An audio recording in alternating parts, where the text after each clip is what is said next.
Hi, everyone. Welcome. Thank you for joining us today on day one of our event series. We are so happy to have you join us today.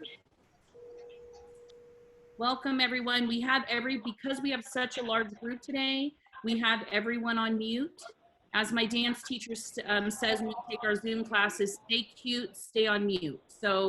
And I promise we'll have a lively chat where we can really discuss, ask your questions.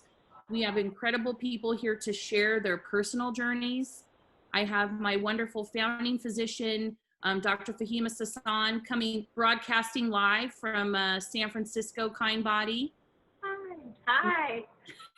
And then I have, for today moderating is Whitney Mixter, who is our amazing patient and who's been an incredible advocate for us to empower and educate everyone and talk about family planning. And she's coming to us very pregnant from Los Angeles. Hi, everyone. Yes, emphasis on the very part. Yeah.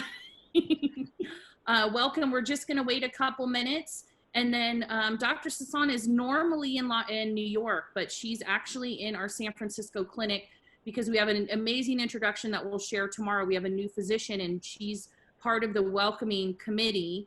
But what I thought would be cool is while we're waiting, if Dr. Sassan could give us a little tour of our beautiful clinic. Absolutely. Hi, everyone.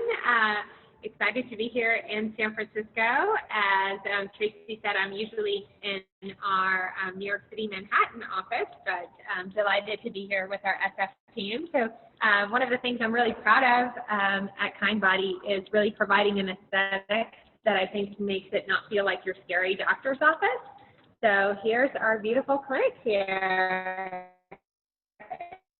And our great members right here. So Sheena and Roxy, who will greet you when you come to see us. And we're right here in the heart of downtown San Francisco.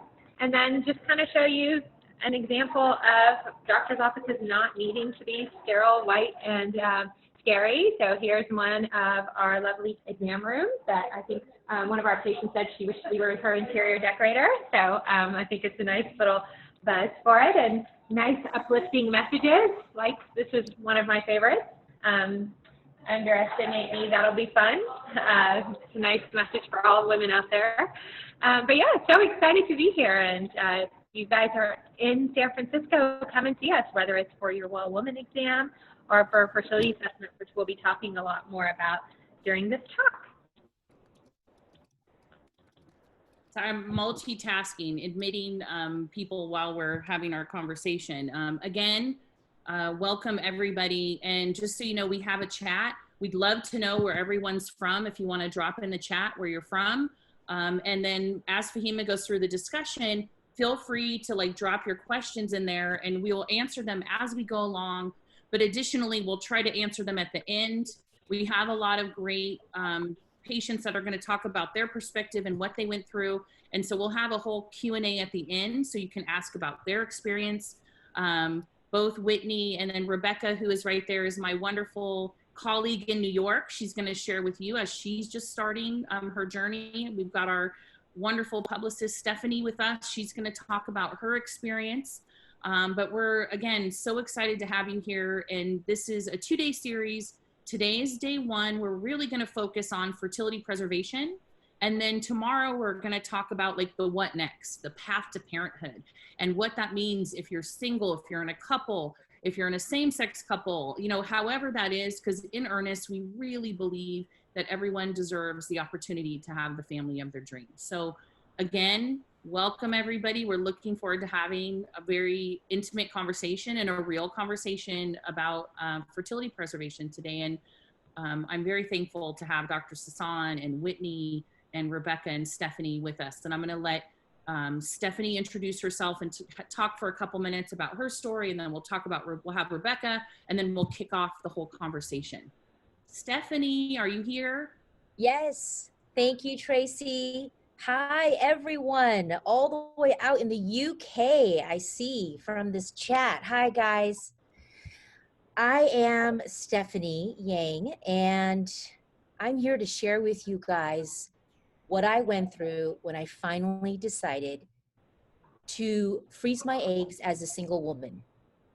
no partner, terrified by the aspect of it, and how I overcame that feeling of stigma to be able to come out on the other side and say, why didn't I do this sooner?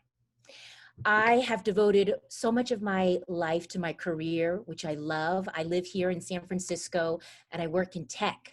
I think so many of you guys on the call today also work in technology as well. But as a working woman dedicated to her career, I let my personal life go on hold for a while. And it wasn't until I looked up from my laptop did I realize, oh crap, I better get this party started. So I'm here today to share with you guys everything about my journey. No question is off record. So I'm excited to start. Welcome, guys. Thank you, Stephanie. And that's something. If a publicist says nothing's off the record, that's a hot off the press thing. Yeah, no. And Rebecca, who is our amazing VP of brand and marketing, I'm very excited for you to really tell us about your journey. And because we've been not peer pressuring her, but we were like, hey lady, what about you? Like we live in this beautiful world and have this opportunity. So we're so excited for you to tell us a little bit about what's going on with you right now. Thank you. Yes, it's been 2.5 years of working at Kind Body and finally have worked up the courage to do it. So I can totally relate to finding every excuse to put it off. So I'm looking forward to sharing a bit more about what it's been like so far and what kind of encouraged me to take the plunge.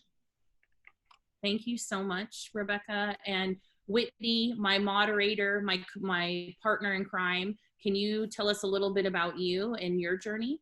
Sure, absolutely. I made the decision a little over a year ago, well, almost 2 years ago now, because I'm, I guess, 8 months pregnant, that, you know, in my 37th year, I knew that I wanted to at least start the journey of entering into parenthood, and I was not going to let circumstances define that journey.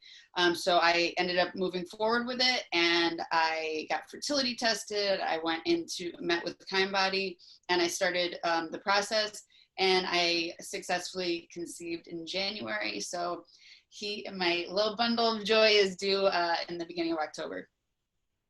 So I'm very excited to be able to do anything I can to work with Kind Body because they've been amazing to me. I'd also like to piggyback over the aesthetic of the San Francisco office because I use Santa Monica, and it is such a beautiful office, and there is nothing like getting an IUI done overlooking the gorgeous ocean. There's something very calming.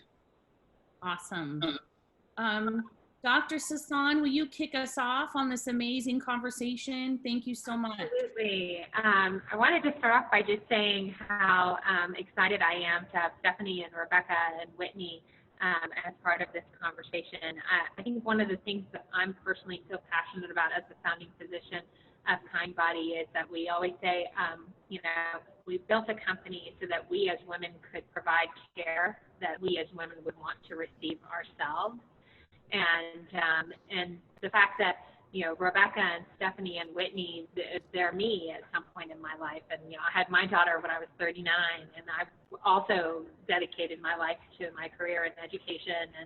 And so everyone that you look around, and I'm sure many of you in this chat right now have stories that somehow resonate with each other, and we all have similarities regardless of where we are in our lives. And I think the bottom line is that we as women share, and as men too, share a common thread of wanting to build our families and wanting to at least give ourselves the opportunity and options to kind of live our lives to the fullest and kind of have our cake and eat it too.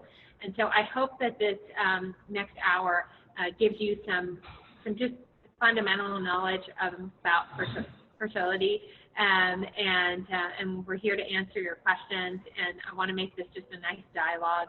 And if anyone has questions that you don't feel like sharing publicly through the chat, please message us directly. But we really want to be a partner in your journey. And let's get started. All right. Yep.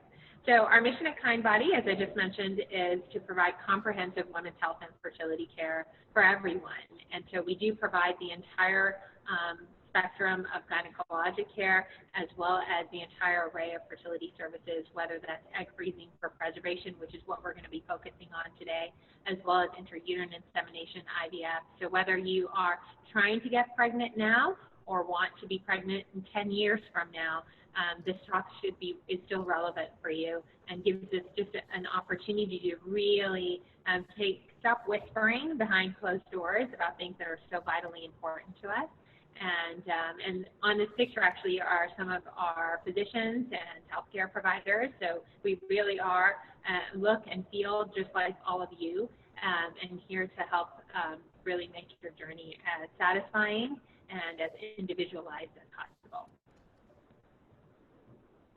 So again, what we do all array of fertility services, as I just mentioned, the full spectrum of gynecologic services, whether it's just a well-woman checkup or contraception. And then we have an extended array of services for LGBTQ community, whether that's donor eggs, donor sperm, surrogacy, and then recognizing that you can't take care of a woman and just focus on her vagina, uterus, and ovaries, and that we do have to take care of the entire woman. So we do have a very strong a sense of wanting to help with your wellness and nutrition, and those you can actually make appointments directly with our therapists and nutritionists through our website and have virtual appointments from the comfort of your home. So it really is comprehensive women's health, all under the same roof. All right, so an update. 2020 has certainly shaped out to be a year unlike any other. I think if anyone had told us that COVID was going to happen and that we would all still be kind of living this new version of reality, we would have all thought they were talking about some sort of strange sci-fi movie, but it is our reality.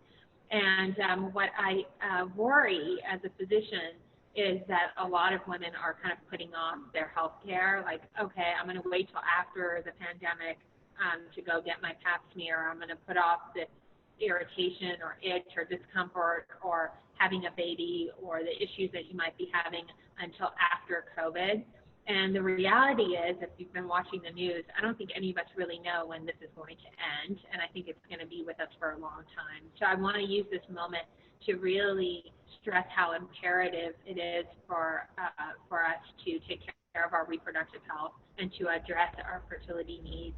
Because unfortunately, when it comes to fertility, time is not on our side usually, and also just how important it is to take care of ourselves. So don't put off your well-woman checkups. Don't put off your pap smears. The time is now, and we're here to provide it in a safe setting, taking extra care to make you and our providers healthy and safe. All right. So why does this discussion matter? Why is it so important, and why is it so important now more than ever? And I think it comes down to one of the fundamental flaws that we have, as unfortunately in our society, in that we don't really talk about reproductive health. We kind of spend our entire lives trying desperately to not get pregnant, so that when the time comes where we actually want to have a baby or we're thinking about having a baby, we kind of don't even know where to begin, right? And it's really to no fault of our own, but it's a very hush-hush part of our society. You don't really talk about it, not even with your family or friends. We kind of get pressured maybe from our moms or aunts or grandparents, like, when are you going to have a baby? But then that's kind of where it stops. And if you think back at school, we have sex education maybe in middle school, and that's where it kind of ends, where somebody tells you, you got to use a condom so you don't get pregnant, and this is how you prevent STDs, but no one really teaches us much more.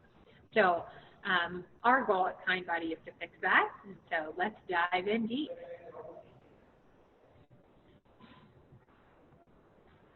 All right, so the reality is you're never too young or too old to learn more about fertility.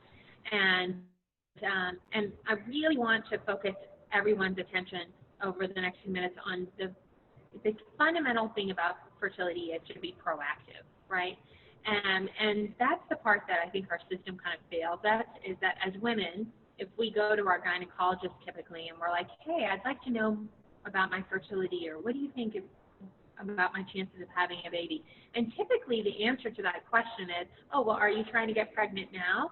And if you say no, they're like, oh, don't worry about it. When the time comes, you'll try. And if it doesn't work, then come back and I'll send you to a fertility specialist after you've tried for a year. And that's kind of like waiting for someone to have a heart attack before you give them some tips on, you know, how to eat or how to exercise or lose weight. And so the real truth of the matter is, the more proactive we are, the earlier we start this conversation, the more options you're going to have. And the more options you have, the more fulfilled you can kind of live out your life's dreams. And so can't stress this enough, you're never too young or too old to learn more about your fertility and your options. And to not assume because you're young, your fertility is great. And also, conversely, don't assume that because you happen to be 40 that you can't have a baby anymore. I want to say yes to both of those women. Let's learn more about your body, let's more about your options, and let's be proactive.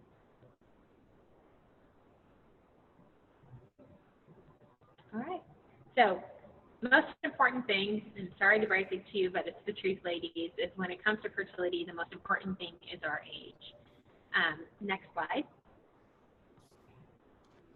And the reason for that is that we're born with all the eggs we'll ever have. So men make new sperm about every 72 days, so they never actually run out of sperm.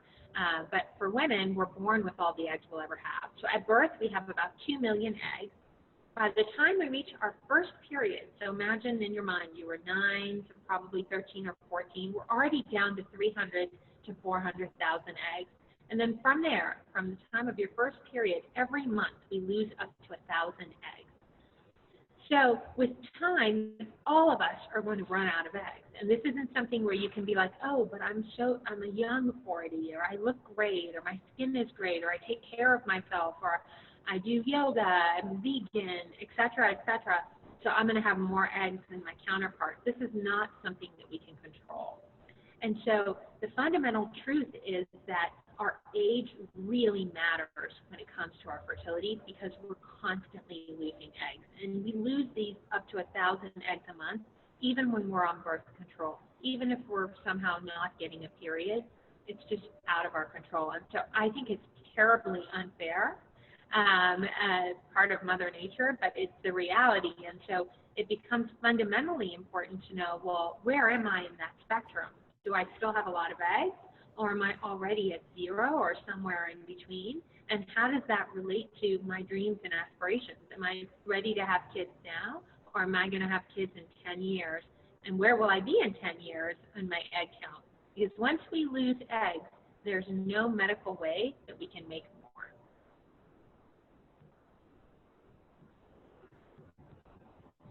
All right. So what about age? Let's talk about age. A lot of people understand that there is an age component to fertility, but I want to kind of take away some of the misconceptions. So a lot of people think that your fertility is perfect, and then you turn a certain age and then you like fall off a cliff, and that's not the way it works. Our fertility is really declining from birth. So it's a steady decline. But typically 35 can be an age where people can use that as a marker. And the reason for that is by the age of 35, because of that steady decline, the majority of women, or a large portion of women, once they're over 35, will have a lower egg count. But in addition, because our eggs were born with all the eggs we'll ever have, our eggs are also as old as we are. So women over 35 have higher risk of miscarriage. Women over 35 have higher risk of having a child with Down syndrome or genetic abnormality. That's a result of our age. So age does matter, and 35 is a marker, so that typically women under 35 do have good fertility. And there are still some women over 35 that have good fertility. But it's just being cognizant that just as early as our mid-30s is where we can see dramatic issues start to rise. I say that with a caveat, though. 1 out of 10 women under the age of 35 can have unexplained premature ovarian decline, meaning 1 out of 10 women can be under the age of 35 and have low fertility for no real explainable reason, except that, in my opinion, unfortunately, bad luck.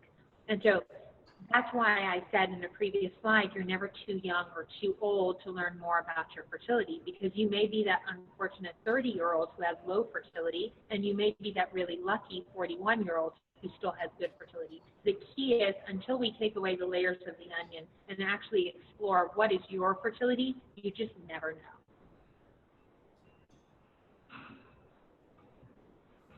All right, so been spending the last few moments talking about egg count, and I mentioned just briefly a few moments ago that our egg quality declines with age. And what I'm talking about in that sense is that our eggs are just cells, right?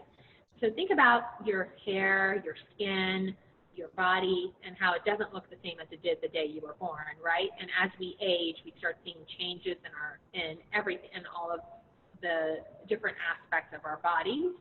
Well, that's a result of aging, right? And our egg cells age too. So each one of our eggs is made up of 23 chromosomes, and those chromosomes basically deteriorate, or they decline in their health. And so that's what makes miscarriage more likely in women over 35, and that's what can cause Down syndrome and genetic abnormalities. And unfortunately, that's not something we can test. So it's just really important to keep track of your age as you think about how many children you want to have and when you're going to have them. All right, so let's go down to a little bit of basics. So when are we most fertile, right? As I mentioned to you, most of us spend most of our lives thinking that the moment we have unprotected sex, we're going to get pregnant. And the reality is that we're only fertile for only about 5 days a month.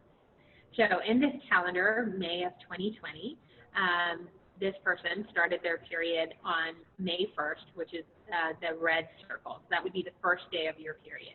And in average women, your fertile window is going to be day 10 through 14 of your menstrual cycle, where day 1 would be the first day of your period. So we're only fertile for about 72 hours a month. And so when you step back from that, you're like, oh my gosh, wow, it's harder to get pregnant than I thought. And so this is one fundamental thing that is important for women to realize. Now, I'm not advocating for unprotected sex, because occasionally your body's not going to follow this steadfast rule. And especially if you have irregular periods, your ovulation could vary from month to month. But it's just important to realize, and that's why it's important to, in women who are trying to get pregnant, to be cognizant of this so that you can be sure you're having sex at the right time. And in conversely, in women who are trying to not get pregnant, this is how people use the rhythm method, by avoiding those fertile days. All right, so how does ovulation work? Well, what happens is we're born with all the eggs we'll ever have. So we have a subset of eggs that are constantly in our ovaries. Each month, our body takes a set of eggs or group of eggs and starts maturing them. And that group of eggs are called our follicles. And those group of eggs reach a certain stage of maturity, and then signals are sent from the brain that help one egg out of that batch fully mature. That one fully mature egg is the only one that has the capability of becoming a baby. And that was the egg that during that 5 days would be available, marking ovulation to create a pregnancy. So, but the key thing to understand, which is kind of counterintuitive, is that we mature one egg each month. That's the egg that can become a baby. But we can lose up to 1,000 eggs each month. So sometimes when I tell people we're losing so many eggs each month, they're like, no, we only ovulate one egg. Well, that one fully mature egg is lost each month, but hundreds, up to 1,000 more are lost along with it. And so that's this process where we can actually say, okay, well, how many eggs does your body recruit in a given month? We can see that on ultrasound. And we can actually do AMH levels, which I'll get to in just a second, and see how many eggs do you have in total and how many eggs are you recruiting each month. And so we can combine those two pieces of information to say, how fertile is Stephanie today? How fertile is Rebecca? How fertile was Whitney before this pregnancy? And so we can actually find out individually how fertile a person is and help them understand, what do I need to do to preserve my fertility for the future? All right, so what factors impact fertility? So we just talked a lot about time and age, but other factors play important roles as well. But maybe not in the way that you think. So let's let's dive in. So diet and lifestyle certainly play a role, but not to the point where like you have to be the perfect version of a human being and only eat perfect foods and exercise every day and do all these things. Like we can kind of have a little bit of fun too. But some important factors: smoking cigarettes reduces fertility in both men and women.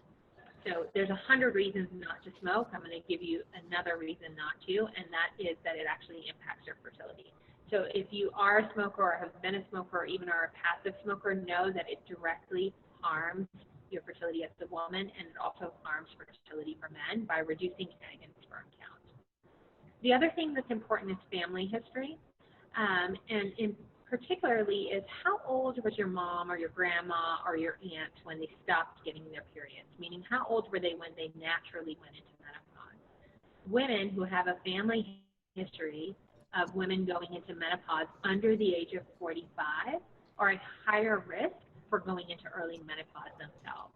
And the earlier you go into menopause, the quicker your egg count is declining, which then means that your fertility can be impacted sooner than the average woman. So a lot of us don't know this information. So next time you're with your mom or your grandmother or women in your family, ask them, hey, do you remember how old you were when you stopped getting your period? And if you start seeing any kind of a pattern where they were under the age of 45, come and see us and let's really dive in deep and talk about this. And there's testing we can do to see your personal risk. And then no discussion about health or fertility would be complete without addressing mental health. And I think particularly in 2020, with all of the things going on, all of us are being faced with additional stresses, whether it's being out of your normal routine, having to work from home, not being able to travel and do leisurely things like we're used to, you know, not even just having the luxury of going to a bar or a restaurant like we're used to, being able to just see people's smiles, right? And so mental health is really important now more than ever. And we actually have therapists that you can schedule appointments with directly through our website from the comfort of your own home. But just really understanding that we want to be the best version of ourselves from head to toe in order to just be healthy for ourselves, which will then allow us to be healthy for our future children, pregnancies, etc. All right, so at the end of the day, there's no magic formula. We're all different, and we can't make generalizations, and we can't just assume that because we're young, we're going to be super fertile, and we can't assume that because we're a little bit older that we're not fertile. And really, it's important to find out our own fundamental truths. It's important to explore our options individually, to learn where is my fertility right now, what's my baseline, and then what can I do that fits for my life. And that's where, you know, stories like Whitney's and Stephanie's and Rebecca's become particularly important. You know, for example, Rebecca, you are married, and you and your wonderful husband Billy had decided that you wanted to freeze embryos at this juncture because you're not quite ready to have a family yet. And that's a different story than Stephanie's, who is single right now, and you know, based on our intimate discussions we've had previously, you do want to eventually meet that knight in shining armor, and you're not quite sure when that will happen. And there's a lot of us that share, but those are two totally different, right, faces of the coin, but equally important. And I think it becomes, if you guys want to add just any part of this, I think if this part is so important, it's just that taking away that Band-Aid and just being honest with yourself or with your partner and what it is that you want. So maybe we'll start with Rebecca. Do you want to just kind of explore a little bit further? And I know you've heard this talk a million times, and I think it's so interesting that you're now on the other side of this conversation. Yeah, definitely. So I have been married for a few years now. I personally don't and haven't felt ready yet to start a family. So I've been wanting to freeze my eggs or embryos for some time now. I obviously work at Kindbody. I've been here for 2.5 years, so I have heard everything there is to hear about fertility. I know that fertility declines with age, and I've been meaning to do this for a really long time. And there's always been an excuse. There's always been a reason not to. just the silliest of things I've used as a reason to put it off. I have gotten pretty regular fertility assessments, so I knew that I was probably okay waiting a little bit. Right now I'm 33 and a half. I had my last assessment before this summer in September, and I was like, okay, everything looks fine. My levels are fine. I can wait a little bit. And now there's literally no reason to put it off. I'm not doing anything. I'm like, I just have to go in and do this. So I went back in for an assessment last week, and my levels actually had like dropped really, really dramatically. So they're like half of what they were in September. So this could be due to some other factors, but it also could be that I have just had a really significant drop in my fertility. You honestly never know. And now I'm kicking myself that I didn't do this like all the other times I thought about doing it.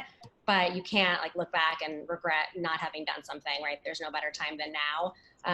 So I would just say, like, at the very least, go in for an assessment if you haven't. Even if you have, go in again. Fertility changes all the time. It declines with age, as we just learned. So yeah, no better time than now. And we decided to go and freeze embryos, so there will be kind of more information, and we know what the quality is like. I do know because of the levels that I might not get that many this round, so I'm not prepared to need to do a second round, which is also something to consider, that you might have to do this more than once. So it's just a good reason to kind of start everything earlier. And now that I've started, I'm like, why did I wait so long? It's so not that bad. It's just, I built it up in my head so much, and the shots were scary, and I was like, oh, I'm gonna have to go into the clinic every day. But in actuality, I mean, Kindbody makes it super easy. I have like 3 appointments over the next 2 weeks. That's it. I'm going in like 3 times. It's not a big deal. The shots are fine. The needles are so tiny. I feel totally fine. Everything is just easy and fine. So I think it's just so easy to like build it up as this scary thing. And I think oftentimes when you start, you're like, this is, I just feel like so happy that I'm finally doing it and grateful, even though I wish I did it sooner. I'm just like happy and proud that I'm doing it now. Amazing. And I think it's particularly important in that a lot of times, and specifically in your case, Rebecca, like you are already in a relationship, but the key is it doesn't really matter that you're in a relationship, and it doesn't really matter that you're fertile now because you're not ready to have a baby now. So now you're thinking about, okay, well, how can my husband and I make decisions for our life based on our timeline so that we can have 2 or 3 kids in the future, even though we're not quite ready now. And I think that's interesting. I see on the chat a lot of people are asking, how is this process actually done? So let me continue the slides, and Stephanie, I think, has a really interesting other aspect of the story, but let's go to the next slide, and I'll walk you guys through what the actual egg freezing process is like, and then we'll tune in Stephanie. Rebecca, do you want to go to the next slide? All right. So what, this was just someone's question I thought pop up. So what is an actual fertility assessment? So a fertility assessment basically has 3 parts. They can all be done on the same day in our office, or we can split it up. And if you feel more comfortable doing the consultation portion virtually and then coming in later to do the ultrasound and blood work, so we can do whatever makes you feel good and comfortable and works for your schedule.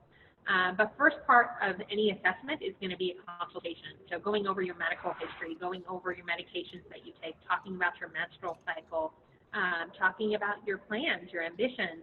Are you single? Are you in a relationship? When do you want to have kids? How many kids do you want to have? So all of those really vitally important questions. How old was your mom when she stopped getting your periods? All of those things. So really having a nice, thorough one-on-one consultation with a fertility specialist. And then the second part is doing an ultrasound. And on the ultrasound, we want to structurally look at the uterus and ovaries to see if, do you have a fibroid? Do you have a cyst? Do you have something that structurally could affect your fertility? And then counting the follicles within the ovaries. So follicles are premature eggs that our body recruits each month. And follicles can give us a really good window into how fertile a woman is. So basically, typically the more follicles you have, the more fertile you are. And this can also give us a window into things like polycystic ovarian syndrome, or if someone has cysts, etc. So it's giving us a lot of valuable information. And then the third part of a fertility assessment is a blood test that specifically is testing a hormone called AMH, or anti-Müllerian hormone. And AMH gives us an idea not just of how many eggs did your body recruit that month, but how many eggs do you have left from that 2 million you were born with. So combining these three important pieces, so your history, the ultrasound information, and this hormone level, can then, instead of me guessing how fertile you are, we can actually factually tell you this. Anyway, so that the assessment can really give us a really nice, thorough understanding of where you're at and what your fertility is like, and then we can help you explore your options based on those facts. Next slide. All right, and so then, as we explore your options with you, today I'm going to be focusing on egg freezing, and then on part 2 of this segment tomorrow, we're going to talk more about IUI and IVF and actually getting pregnant.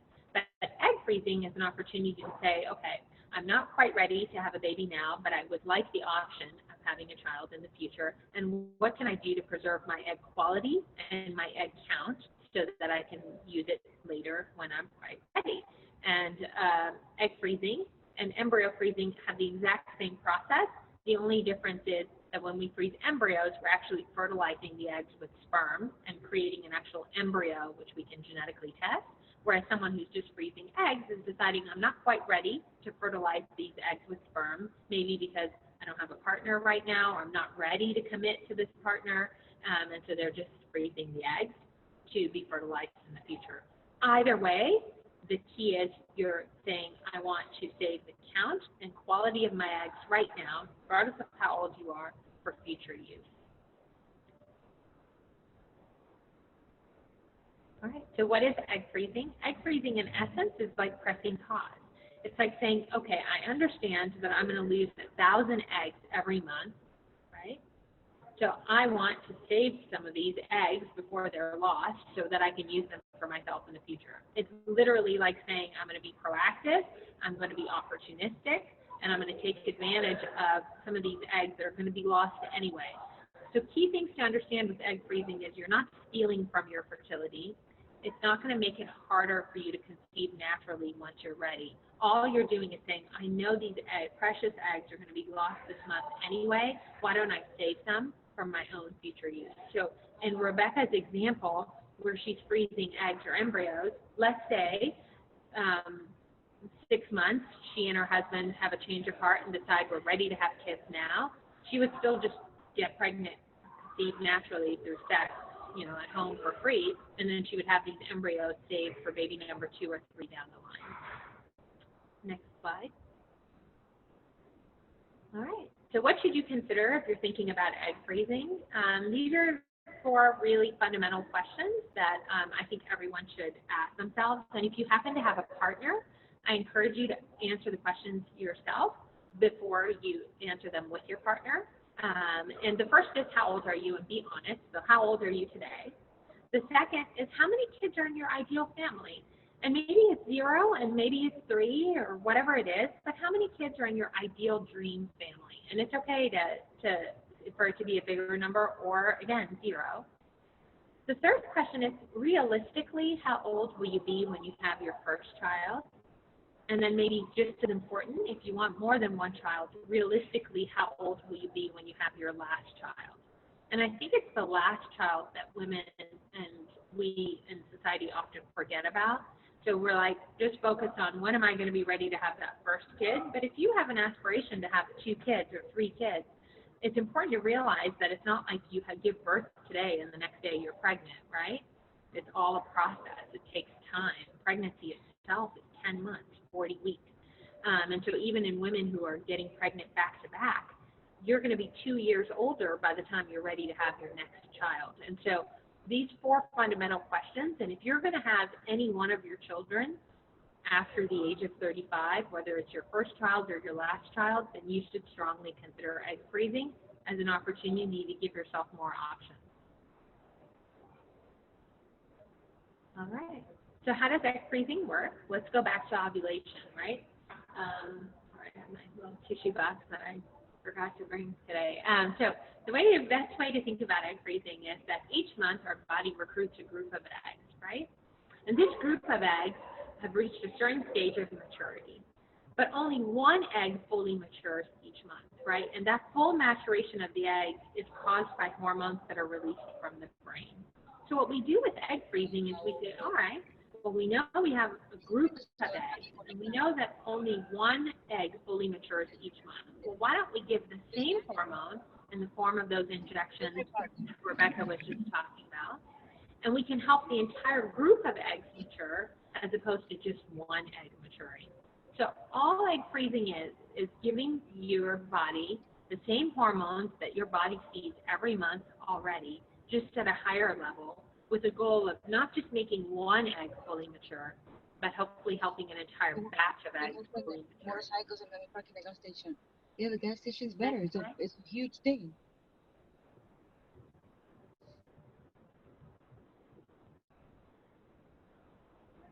Rebecca, next slide. All right, perfect. And you can go to the next slide as well. All right, so how do the hormones work? So the hormones are just 10 to 12 days of injections. They're teeny tiny injections. They go, you pinch the fat in your stomach, they go just right under the skin. It's not like a flu shot, or if any of you use Depo-Provera, we're talking about teeny tiny needles. They go right under the skin. And so as Rebecca was saying, that's one of the parts, and I'm sure Stephanie can attest to.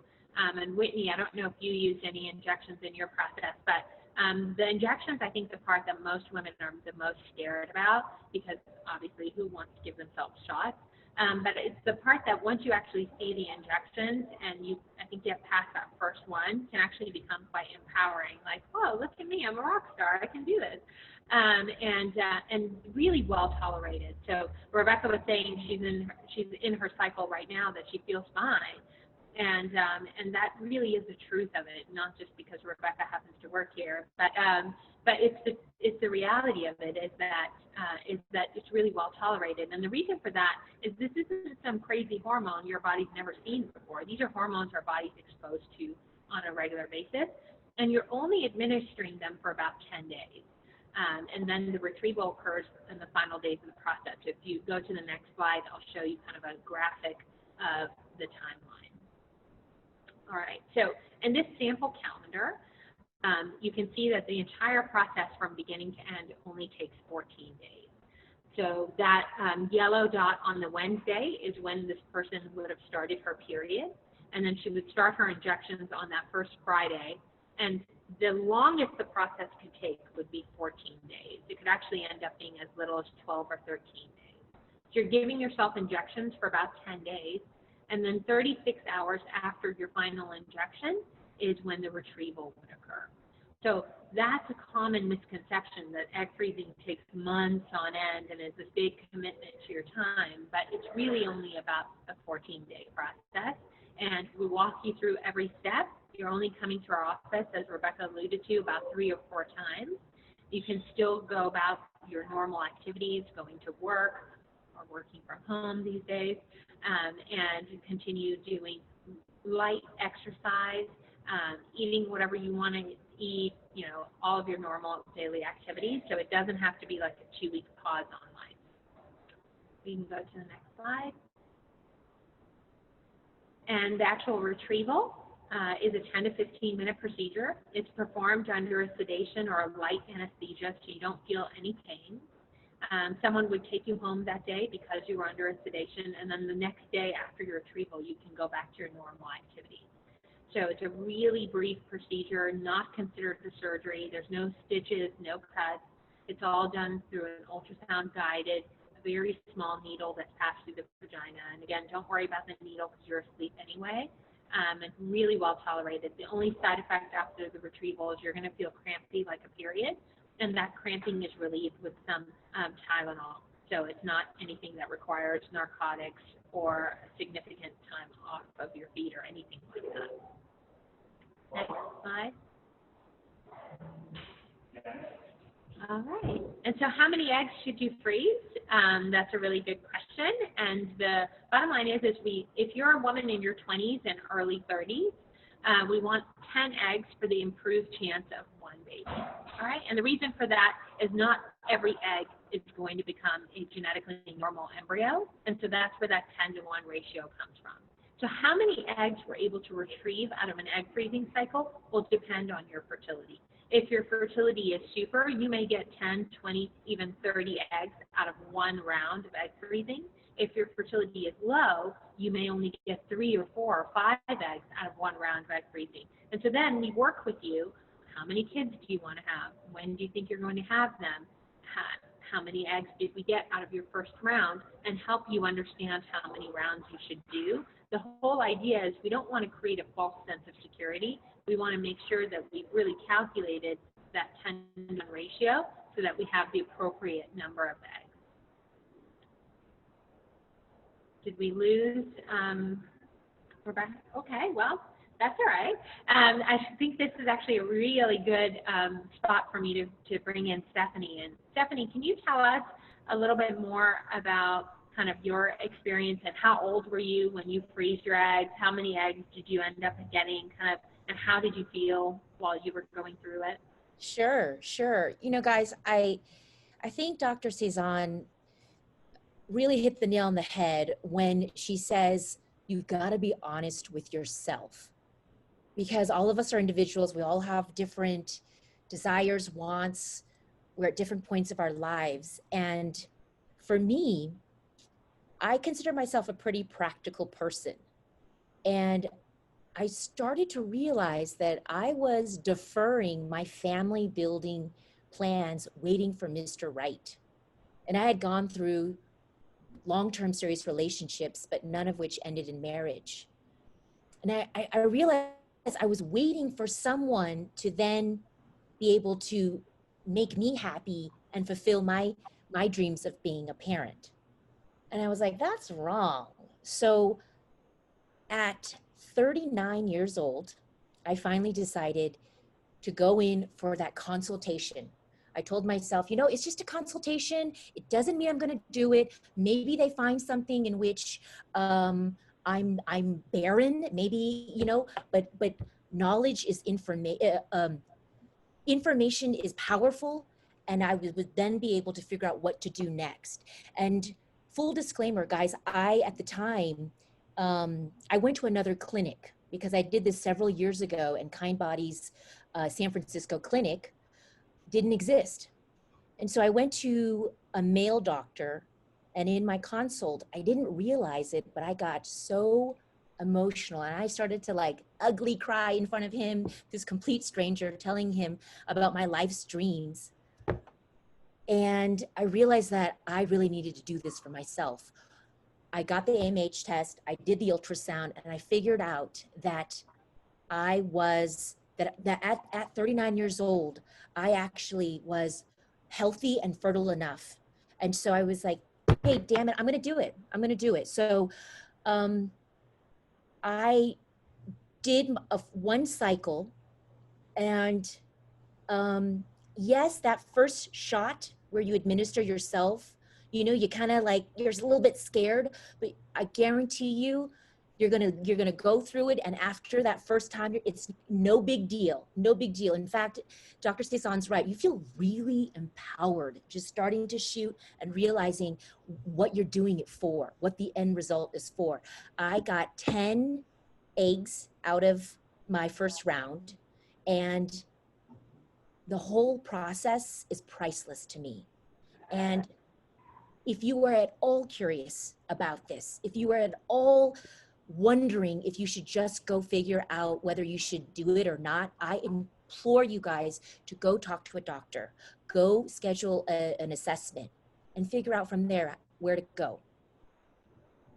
Fantastic. Thank you for sharing that, Stephanie. I've actually heard your story before, and I still got emotional listening to it, because I know there's so many women out there who have walked in your shoes, or maybe are currently walking in your shoes.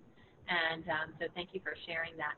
Let's go on to our next slide now that we have our slides back. And just want to make sure I give you the full breath. Is Rebecca still with us? I'm here, yes. Oh, okay, great. Can we go to the next slide? There we go. Yeah, perfect. All right, and then next. Fantastic. So one question, so Stephanie froze eggs. Rebecca mentioned she was in the process of freezing embryos, and just kind of understanding what is the difference between the two. Well, the fundamental difference is that embryos are fertilized eggs. So first and foremost, and I don't mean to make light of this, but you've got to be committed to the sperm, okay? So if you are not quite sure that this is the person you want to have kids with, then I would advise you to just freeze eggs. If you are single, then certainly I would advise you to freeze eggs. The reason why embryo freezing can be beneficial is that once we actually create an embryo, so once we take an egg and we fertilize it with sperm, we actually create an embryo, and that embryo we can actually genetically test. So now we're taking it a step further. We're saying, not only do I know that I have eggs that I could use for the future, but I actually know that genetically this embryo is normal or not, and that can help you in deciding how many cycles you want to do and can give us more information. But the bottom line is, whether I take an egg and fertilize it today, or I take that same egg and fertilize it in 10 years, their outcome is going to be the same. So the success is the same. It's just that you'll know more information today if you have embryos. But in women who are single, or again, you're not quite ready to commit to a sperm, whether that's a sperm donor or you have a partner, then egg freezing would be the best option to preserve your fertility. And the success rates, now that we have made some amazing advances in egg freezing, are equal. Next slide. All right, so what comes next? Well, once your eggs are extracted from your body, they're stored as long as you need them to be. So they could be stored for a year, or they could be stored literally for 100 years. They have no expiration date, and I joke because you're not going to be around in 100 years. But the key is that once they're frozen, they're going to be exactly the same quality and as good as the day they were frozen. So you truly are, in essence, pressing pause. And the only difference between egg freezing and IVF is a woman who does egg freezing is preserving her fertility for the future, and a woman who does IVF is saying, I want to be pregnant now. And we're going to dive in deeper to IVF on our talk tomorrow, but that's the key difference, is when do you want to be pregnant? Do you want to be pregnant now? Then we're going to take it the next step and actually fertilize the eggs and transfer the embryo back in your uterus. Or you just want to freeze the eggs and you will worry about being pregnant at a later date. Okay? Next slide. So what are the next steps? Well, whether you are actively trying to conceive or you are actively trying to not get pregnant, whether you are in a relationship, whether you are thinking about having a baby on your own, whether you have a partner or you have a partner and you're in a same-sex relationship, wherever you are in your journey, whichever person you relate to, and our panelists, the bottom line is just go and learn a little bit more about your body so that you can truly know your options, and explore those options, not through Dr. Google and through kind of when we start like freaking ourselves out about things that we don't fully understand, but true fundamental facts.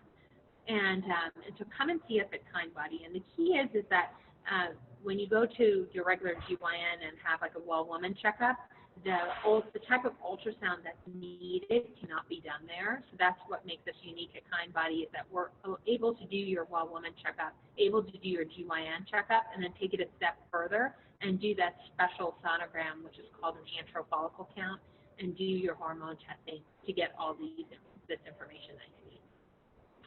Next slide. All right, so what are the services and costs? I'll kind of briefly go through this and we'll open up to questions. So the consultation or the assessment is going to go through your insurance. If you happen to not have insurance, then we will give you a discounted rate, but it's $100 off the assessment, or it's just going to go through your insurance, just like a regular doctor's office, and we do accept all the major insurances. And then we're giving you, for attendees, the IUI is going to be, looks like the same price.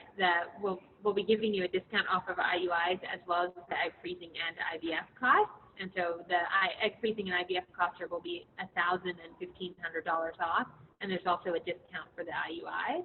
If you have any questions, you can book appointments directly through our website by going to kindbody.com. And if you want to talk to us before you make your appointment, You can email us at Navigator. And I just realized we only have a few moments. I feel like this hour just flew by, but let me hand it over to Whitney because I know a lot of people had questions, and I'm totally available to go overtime if you guys want to stay and join us. But Whitney, hand it over to you. Okay, great. Thank you for all that information. That was amazing. And I'm reading everybody's comments and kind of absorbing what people have commonalities of questions to ask, but you've definitely touched on a lot of them. I know that we talked about, you know, Rebecca, you are in the beginning stages of doing the freezing, and then we have Stephanie who's already completed that. So we've got the whole spectrum covered, and we kind of talked about your aha moments and things like that. But Rebecca, you're immersed in the world of fertility on a day-to-day, right? So was there anything surprising in starting this whole journey for you personally, being that you're so, you know, you're used to seeing it every day, but now you're a part of it? Mm-hmm. Two things that were surprising. The first was I have been at every conversation we've had about fertility. I know fertility declines, but mine was always okay. And I always thought, you know, that doesn't relate to me. But then when I went back this past month and my numbers were so low, it just like connected all the dots. And I was like, why didn't I just think about this in a more complete way beforehand? But I think it's easy to just kind of assume or like want to assume and so pretend like everything's fine and your body's fine and you're healthy and you're good. So that really struck a chord that my own levels had declined as I got older. And then the second was how much easier the process has been so far. I'm only 3 days in, but I built it up so much in my head. And I think with every month you don't do it, it becomes scarier and scarier. And you just built it up to be this really frightening thing. And then once you do it, you're like, this is so silly that I built it up so much. It's so much easier and I can totally do this. Right. Do you think that now that you're actively taking part in this process, it's giving you more of a peace of mind of kind of putting a halt on the biological clock ticking? Yes. Even from when I had my medications ordered and I was like, I'm starting on Sunday, before I even started, I had that start date. I immediately felt relief. I felt immediately like, okay, a sense of calm, like this, I'm doing this for real. Right. I can even speak personally for myself. It was just taking that action. I was like, wow, I'm really doing this. There's something very empowering about just taking the initial steps. Stephanie, did you feel the same way for your own process? Yes. God, no one is going to care about your fertility more than you. Not even your parents. So you guys have to go out there first and make that initial move. And it's scary. I get it. But I'm here to tell you that I made it out on the other side with no regrets at all. And I have this immense sense of self-love and respect that I did it independent of a partner. And by the way, side note, guys, since then I've met a wonderful man and we've talked about starting a family, and knowing that I've got that option of those 10 eggs. I mean, you know, like I feel great. I feel great. I really do feel like a sense of pressure has been lifted. Good for you. That's amazing.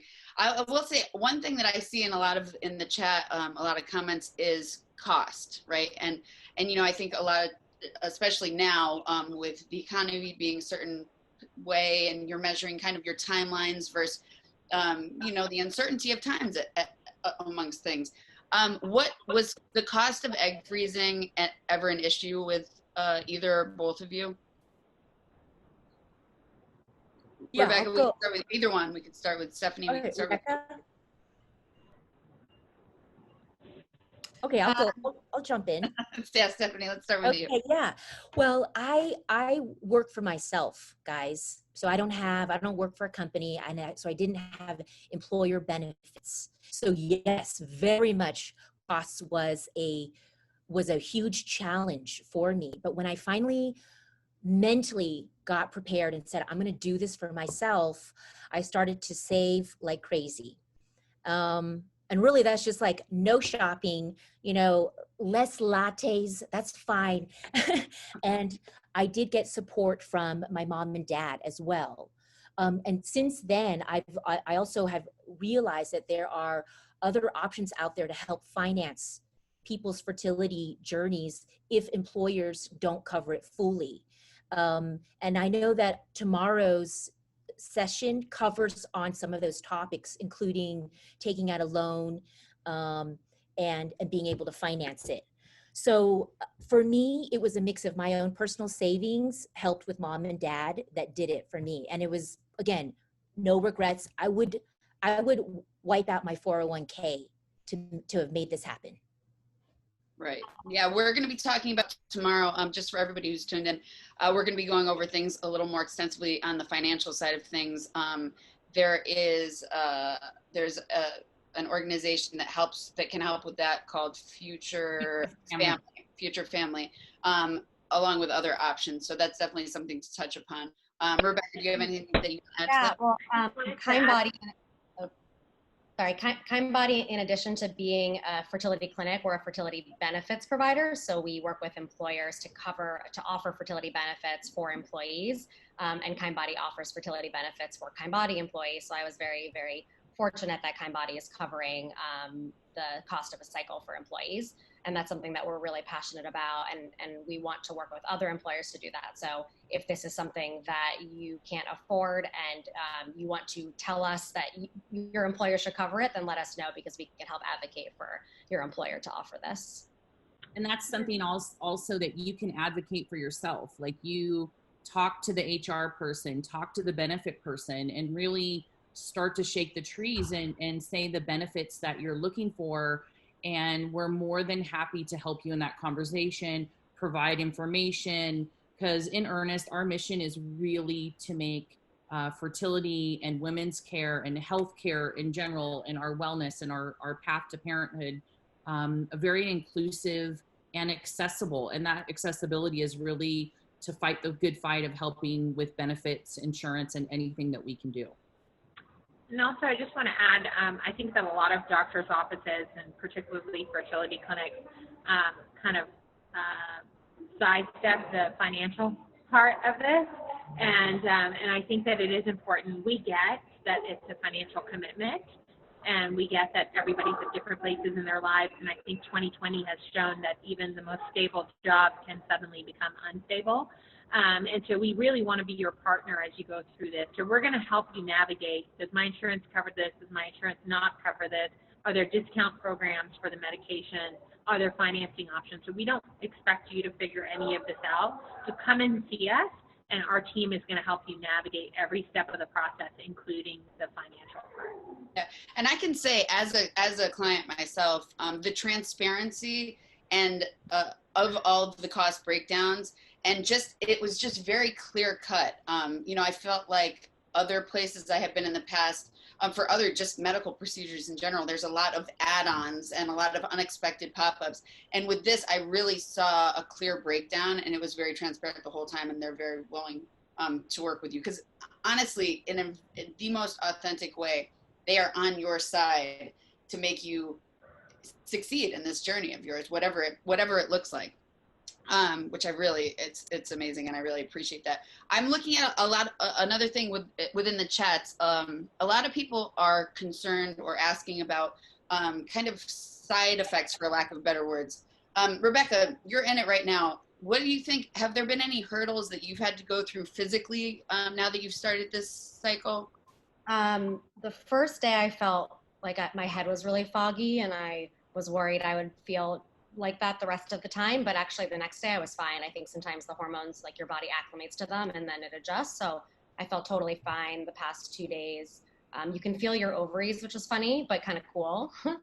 And like, you're growing something. So it's just kind of a fun thing to, connect with your body in that way. Yeah. Would you say it's a manageable feeling? Totally. Yeah. Totally. And Stephanie, how was your experience in hindsight? Easy. We have incredible tolerance for pain, guys. And there was no pain. That's what I'm saying. The biggest irritant, I would say, is that I got bloated, so I couldn't fit into some jeans. And okay, whatever. That only was temporary for a couple of days for a much better, bigger cause. And then the day of my retrieval, I had never gone under anesthesia. So this was my first time. And I was like, oh my gosh, well, what should I expect? Right. And I remember counting down with the doctor's instructions, 10, 9, 8, totally felt unconscious. And when I woke up, it was done. And I was like, that was it? That's it? Nothing, painless. So it's easy. Yeah. And what both Stephanie and Rebecca are explaining is this reality for 99% of women. Bloating, a little bit more tired than usual, and then some cramping are really truly the only symptoms. There's some misconceptions out there. If you Google it, that you become like PMS queen and mood changes and all of that stuff, and it really is not the case, I would say, for 99% of women. Right. And then kind of leading into that, we talked about injections. We touched on it a little bit. But I just want to go into it a little deeper because I know people have, that apprehension about there's something very, intimate and invasive. It's not normal that people have to give injections to themselves on a daily basis, even for a short period of time. And I know for myself, I had to do just the trigger shot. And as somebody that does not love, I can have all the tattoos in the world. I don't like needles. I actually hate them. I'm terrified of them, guys. And as somebody that had to take them a couple times, I will say it was very minimally invasive. I had a friend do it. We kind of made it a fun, like a laughing matter. For you guys, are there any tricks that you've been able to acquire? How would you kind of rate it on a scale from 1 to 10? Yeah, just tell me about your experience. We can start with you, Stephanie. The first time is probably the worst time because it's built up in your head. I don't know many people that are okay with injecting needles in themselves, but and the first time you'll get guided by a professional. And the needle, by the way, guys, is, I don't know if you guys can see, it's minimal, and it's tiny and it's thin, and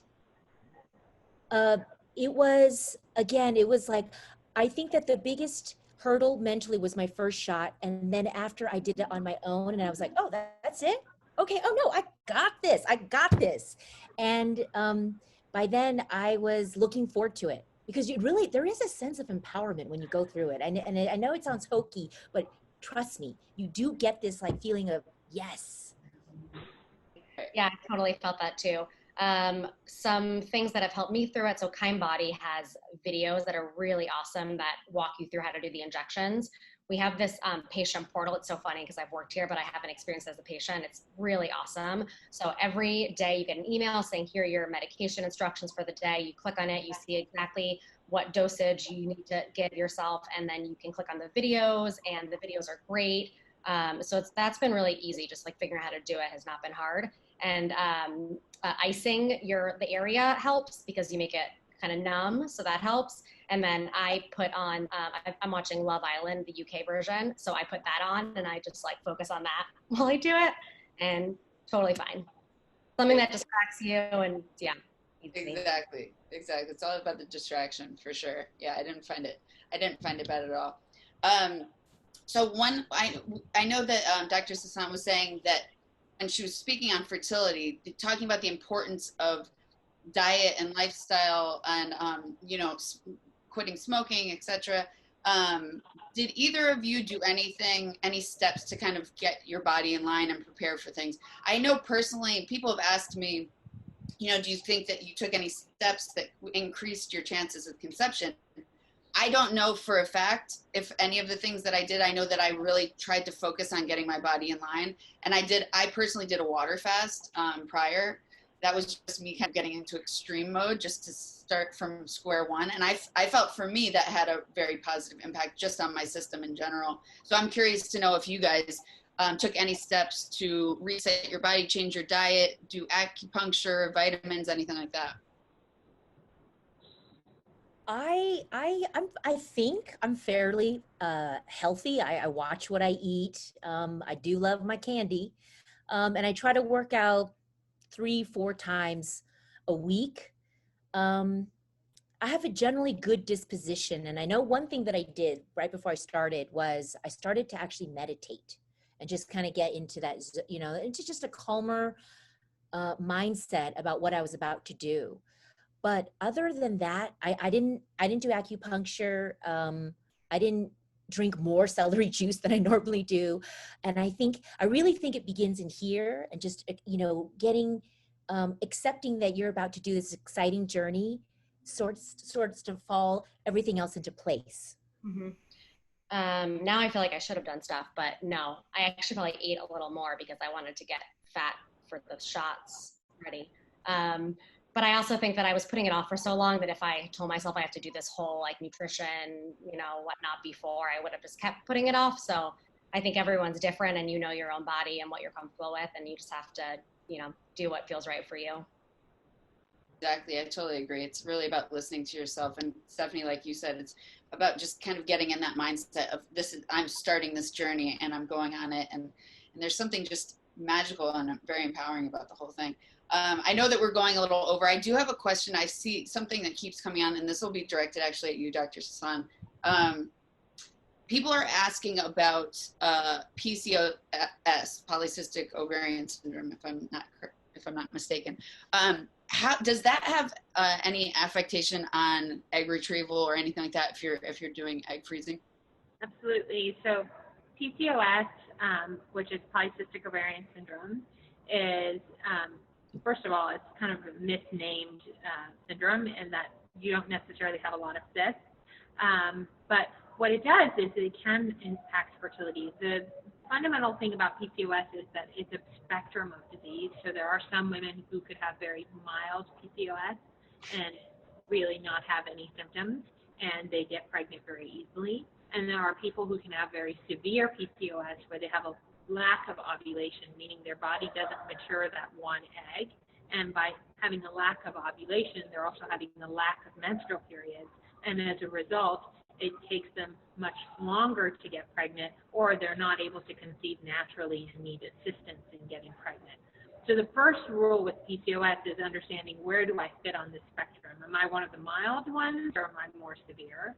And then the other thing to understand is that just because someone may have told you had PCOS when you were a teenager doesn't necessarily mean you still have it now. So a lot of times people are given that diagnosis when they're younger, but over time your hormonal imbalance has regulated itself and you no longer have that diagnosis. So it's really important, if you've been given this diagnosis, to talk to your doctor and be reevaluated to ensure that you still have it. And then if you do have it, where do I fit in this spectrum? If you fall on the more severe, moderate to severe side of the spectrum, where it could be harder for you to get pregnant or may take longer for you to conceive, that's a woman where I really want her to consider freezing her eggs, because if it's going to take longer and be harder for you to get pregnant once you're ready, that's even more reason for us to preserve eggs now. And then when it comes to PCOS, again, it's just understanding that no two people are going to be exactly the same, and that individual assessment becomes even more important than ever. Sorry, my mute got stuck. Okay, great, fantastic. Thank you for that. So I know we're going a little over. I just want to wrap things up with just general. I know we're going to continue on with things tomorrow. We're going to go over actual steps to get to family planning, family building, some personal stories about people that have taken matters into their own hands on their own journeys with being with or without a partner. I'm one of them. I do not have a partner in this. We're going to talk about that more. I would love to hear if you, either Stephanie or Rebecca, have any closing thoughts that you'd like to share with the audience about, any closing thoughts, really, if you have any words of advice, motivation, anything like that. Yeah, something that has also been percolating in my head. Fahima said I wasn't ready to have kids yet, which is kind of true. But I also know enough about fertility to do the math. And even if I have a kid this year, by the time I have my second kid or third kid, I'm going to be around 40 most likely. And so I think it's important to not just think about where you're at right now, but to think into the future about your second and third kid, and be realistic with how many children you want in your dream family. And it's hard to think so far ahead and do things now to affect that. But I think it's so important to have that perspective if you can, and do whatever you can now to make those dreams possible in the future. Stephanie? Yeah, I'll add that you know, I know we shared a lot of information on this call today. And, but the most important thing that I want to share with you guys is that if you are curious at all, if you're scared, if you feel alone, if you feel embarrassed like I did before, those are natural feelings and that's okay. But if you want to move ahead, then take the next step forward. Just do the next step forward, which is to talk to a professional, talk and get that assessment. Because, you know, Rebecca and I and other people can sit up here and talk about all of our stories, but I'm going to ask you, how many success stories do you guys need to hear before you make your own? Awesome. Go do it, guys. That was, I feel like we, end scene. That was A such loud mic drop, Stephanie. Right. And there's the quote for Kind Body from now on. No, that it's so true. And I really just want to reiterate, as somebody that is currently, you know, going through the next phase of things, in being pregnant, and doing it on my own. There is no one way to do this. And I know that, you know, there's a lot of narratives that get passed on about, you know, timelines and markers to hit before you pursue certain things. And I just really want to drive home that point that it is different and totally okay for everyone to have their own path and own journey in it. But it's about absorbing all of the information that you can possibly absorb so you can make a full educated decision that is best for yourself and your own process. So a lot of times when we get caught up in hitting these markers and being part of somebody else's narrative, whether it be mass media or just things our parents have told us, things like that, the actual education of things falls to the wayside. But I'm proud of you all for being here as part of this workshop, because that means you're taking matters into your own hands as it is. So that being said, thank you guys. And I will pass the mic back over to Tracy here with things, and we can go from there. Thank you, everybody. I am so, like, it truly is a blessing to have everyone share their personal stories. We can tell you until we're blue in the face, but in earnest, it's real people talking about their experiences that makes this wonderful community that we call Kind Body. And there were a lot of questions I was trying to answer, and I want to say thank you to all my amazing chat helpers. We have Lisa Greenacre in Los Angeles who's in there, and of my team, Ariel, Rebecca, we have everyone, Emmy, who's going to speak tomorrow, who help and try to answer, but it's hard to get through everything. So please feel free to email us at navigator@kindbody.com, and we can help answer your questions, talk further. And then tomorrow, we're really going to talk about the next steps. I know we wanted to talk about potentials of overstimulation with eggs. There's just a lot of different things. It's just too hard to cram everything into an hour. We've already gone over 20 minutes, so I apologize. Hope we didn't add to your Zoom fatigue. Hopefully we invigorated it and we had a good conversation, but truly we want to thank everyone for joining us. Thank you, Dr. Sasan, for taking time and giving us a tour of our beauty little San Francisco clinic. And we really look forward to tomorrow. Is noon Pacific, 3 p.m. Eastern. Same bat time, same bat channel, and Whitney is joining us again, and we'll go from there. But thank you. One last thing I wanted to just add, I saw in the chat a lot of you are not in places that we're located. We can still do a virtual appointment for those of you who aren't in one of the cities that we're in, because remember, the most fundamental part of this is just starting the conversation. And so schedule a virtual appointment with us, whether you're in Texas or DC or wherever you happen to be, and then we can help you navigate the next steps. So we can still have a conversation and still help you get the care that you need, even if we don't physically have a location where you are located. So please come and see us and have a wonderful day. Be healthy and safe.